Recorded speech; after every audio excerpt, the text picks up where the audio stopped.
Shalom, Jean 10 disent, les voleurs ne viennent que pour dérober, égorger et détruire.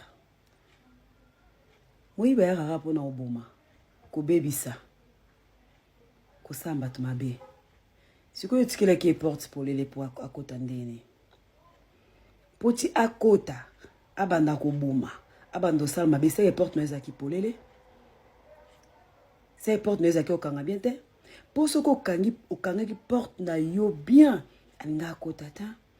Soko kanga ki porte na yo bien mande ko veiller ba fenêtre ma douceur so yaki okangama alinga kota te utikela e porte ndako na opolele utikela e porte na opolele alors akota tanda zo détruire tanda zo bebisa tanda zo panza tanda longo stabilité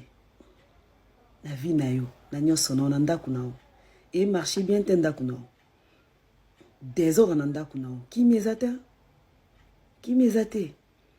pour na nini posa qui distraire émotion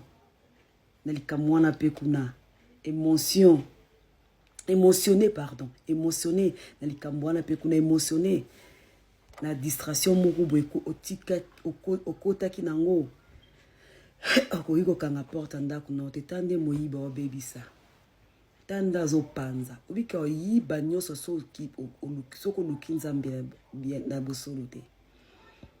au yiba nyonso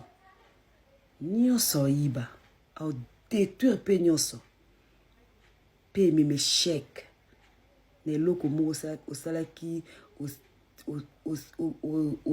osalaki effort ya ko build ya ko tonga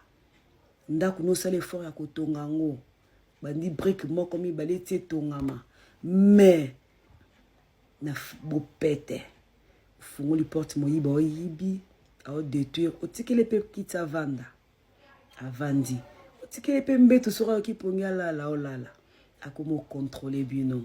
les voleurs là aza Satan devil otikele porte à côté au détruire mama telema papa telema uka oyeba mpoka nga porte na yo ko bateka moyiba yaka te moyibi pa kota fo etikela porte polele soki ndako ne kangama porte polele makasi alinga kota te veut dire donc prière na yo eza ndako na yo eza prière na yo elimbaki prière na yo yango nzaba kota ki po soki ozo vie na prière dia balinga la sote keba problème ko sala ngote keba likambo ekende bote diable alinga profiter oyo kamete moyo kakite ya kocha yibio to sani mipesa makasi